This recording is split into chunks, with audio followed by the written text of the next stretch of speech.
Bonjour et bienvenue à cette nouvelle émission et nous sommes avec Arnaud Chassery. Alors Arnaud, on le connaît, hein, il était avec nous à Londres sur les Jeux paralympiques, il était venu aider Philippe notamment. Arnaud, on a assisté à la projection de l'avant-première du film Nager au-delà des frontières qui va être diffusé donc sur France 3 hein, dans l'émission Thalassa. J'ai découvert un nouveau Philippe et j'ai découvert une relation fabuleuse entre vous deux, quoi. Effectivement, nous étions très éloignés dans des pays où vraiment l'accueil des populations a été énorme. Mais finalement, nous n'y allions pas pour faire du tourisme, mais pour bel et bien faire des traversées, traverser la nage, donc qui implique des grosses préparations et tout le lot de mystères que ces traversées abriquent finalement. Puisque bon, on est très loin, nous étions dans des contrées vraiment perdues et il a fallu à chaque fois faire avec nos moyens, s'adapter, se serrer les coudes dans les moments difficiles, parce que souvent il y avait des problèmes liés aux autorisations nécessaires, parce que c'est vrai que partir d'un pays à la nage, c'est pas commun, et arriver dans un autre pays comme ça, presque en maillot de bain, je dirais, c'est vraiment pas commun. Donc voilà, donc ça implique vraiment les autorités, une grande présence évidemment, et donc ça évidemment, on a eu des moments forts avec Philippe. Il y a eu des hauts et il y a eu des bas. Alors, moi il y a des choses qui m'ont un peu interpellé. Quand j'ai vu ce film, qui est superbe, j'ai eu presque l'impression qu'il y avait un côté, d'ailleurs c'est cité dans le film, un côté presque amateur. C'est-à-dire qu'on arrive, vous n'avez pas les autorisations, vous mettez des jours à les avoir, les gens sont obligés de vous les livrer en provenance de l'autre bout du pays. Ça se prépare pas, ça? Évidemment aussi, ça se prépare, mais on est des amateurs effectivement sur toute la ligne. Amateurs parce qu'on n'est pas des experts en termes de voyage. On a fait ni l'un ni l'autre, on avait fait des tours du monde avant. On est des experts au niveau de la natation, parce que ni l'un comme l'autre, on est des fins nageurs. Donc il y a tout un tas de raisons qui fait que, bah oui, effectivement, on débutait. Et après, nous sommes allés dans ces pays où finalement il n'y a pas grand-chose. Et par exemple à Papouasie, il n'y avait aucune carte. On a eu la chance de rencontrer l'état-major de l'armée française auparavant, et aucune carte de signalant les courants ou les différents récifs qui auraient pu nous gêner lors de notre progression. Voilà, donc tout ça, il a vraiment fallu le découvrir. Donc en s'appuyant des locaux, en fait, hein, tout simplement.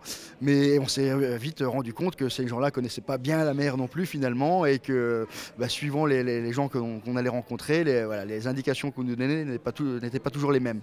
Donc on s'est débrouillé, voilà, avec nos armes, avec nos petites expériences à chacun. Et voilà, on a fait en sorte que tout puisse se dérouler correctement. Mais après, c'est pareil, il y a des endroits comme là où, à un moment, c'est vrai que l'expédition Nager au-delà des frontières a vraiment pris son sens quand nous étions en mer Rouge, dans le golfe d'Aqaba. En Égypte, un pays très compliqué, nous étions en pleine élection de l'après-Moubarak, où là, pour avoir les autorisations nécessaires, il nous fallait avoir 15 signatures différentes, où chacun avait son mot à dire. Ça allait bien la sécurité, l'armée, et sans une de ces signatures, rien n'aurait pu se faire. Donc effectivement, donc, eux souvent étaient aussi ébahis de nous voir arriver, hein, deux gars qui viennent nager comme ça, c'est évidemment, ça s'était jamais fait. Donc voilà, les gens, à chaque fois, les autorités sont étonnés. Il y a eu parfois, on s'était préparé en amont, on croyait avoir la bonne autorisation, mais finalement, comme on y arrivait, et pas simplement pour faire du tourisme, mais pour vraiment faire une activité, hein, parce que faire une traversée, ça peut être considéré comme faire une activité qui n'est pas touristique. Donc voilà, donc effectivement, il y a des fois, on s'est cassé le nez, il a fallu refaire des papiers, redemander des autorisations. Ça a pris un petit peu plus de temps que prévu, bien souvent. Mais encore une fois, c'est le propre de ces grandes traversées. On ne sait pas quand on va partir. Il y a pas, sportivement, c'est là où c'est difficile d'ailleurs, parce que quand on se prépare pour une épreuve sportive, comme les Jeux paralympiques justement, on sait que tel jour, voilà, on a 1 an ou 2 ans, et tel jour, c'est la course.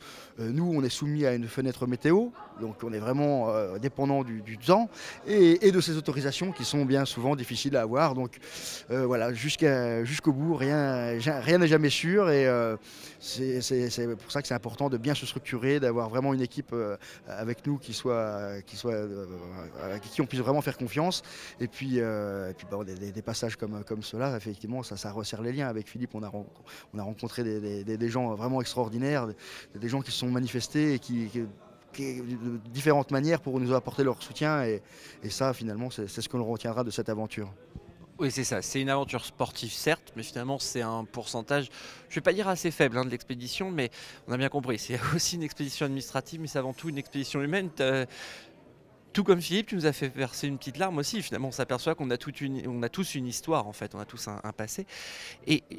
Par rapport au passé de Philippe, quelle a été, toi, ton approche? On ne peut pas l'ignorer, le handicap. Quelle était ton approche à ce moment-là?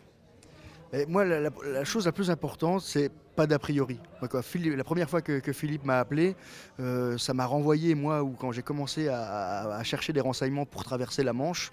Et là, je me souviens des moqueries ou des regards bizarres que j'ai dû affronter. Et donc tout de suite, quand Philippe m'a appelé pour avoir des renseignements justement pour traverser la Manche, lui à son tour en 2010, je me suis rappelé tous ces moments-là et je me suis dit, si moi, valide et sportif, on se moque de moi, lui, ça va être pire. Donc pour moi, ça a vraiment été spontané. Je lui ai tout de suite proposé de venir s'entraîner avec moi. Et là, notre relation, nous, on s'est tout de suite très bien entendu. Alors même s'il a fallu après apprendre à nager ensemble, parce que c'est vrai que Philippe est dépourvu de sa motricité, donc il nage à l'aide de prothèses. Et en fait, lui, sa progression, c'est de la propulsion, c'est-à-dire c'est à l'aide de palmes qu'il va arriver à se propulser. Un nageur valide, il va se tracter à l'aide des bras. Et finalement, nous, la nage, on pourrait la comparer un petit peu à un aviron où c'est de la glisse. Tandis que quand quelqu'un doit se propulser, c'est beaucoup plus difficile. Quand on doit nager contre des courants ou contre les vagues, c'est vraiment difficile. Et donc il a fallu apprendre, que j'apprenne à caler ma vitesse de nage, à calquer ma vitesse de nage sur la sienne. Lui, il a fallu qu'il apprenne à nager un petit peu plus vite de ce qu'il était habitué à faire, par exemple pour traverser le détroit de Gibraltar. Et voilà, et qu'on apprenne à se sentir dans l'eau, constamment à se surveiller l'un et l'autre pour savoir un petit peu, essayer de jauger un petit peu l'état de fraîcheur physique dont pouvait faire état l'un et l'autre.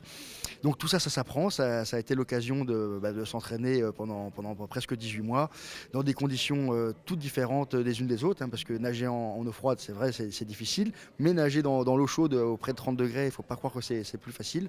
Donc tout ça, ça a été l'occasion de tests avec Philippe où voilà, il a fallu vraiment qu'on apprenne à se découvrir l'un avec l'autre, qu'on apprenne à pouvoir appréhender un petit peu sa façon de se mouvoir dans l'eau, sa façon de se déplacer.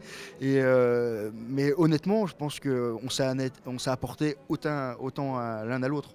L'un et l'autre, on a appris beaucoup de choses à nos contacts. Et ça, c'est une richesse qui n'a pas de prix finalement. Donc rendez-vous maintenant pour voir tout le film, hein, sur Thalassa, sur France 3, dans l'émission Thalassa. Et évidemment, j'invite le plus large, le grand nombre d'entre vous, de téléspectateurs, à venir voir ce film. On a essayé, avec nos moyens, d'essayer vraiment de changer le regard sur le handicap. C'est quelque chose qu'on a compris pendant cette expédition, un petit peu voir comment était perçu le handicap dans le monde entier, mais c'est aussi quelque chose qu'on a compris après aux Jeux paralympiques à Londres, en France, et c'est indéniable, on a un retard sur les Scandinaves ou sur les Britanniques. Ils ont un temps d'avance sur nous en matière de handicap, que ce soit au niveau de l'accessibilité, bien entendu, mais c'est surtout le regard. C'est surtout là où moi je voudrais insister, c'est surtout sur le regard. Souvent les gens n'osent pas, on ne sait pas trop comment s'y prendre, où on va avoir un rapport un peu condescendant vers quelqu'un, vers la personne en situation de handicap, et c'est ça. Faut changer. On est tous pareils finalement et c'est vraiment ce qu'on a voulu démontrer avec Philippe. Un nageur en situation de handicap, un nageur valide, relier les continents à la nage, c'est faire une chaîne humaine entre les continents pour démontrer qu'on est tous pareils finalement. Merci Arnaud. Merci à vous.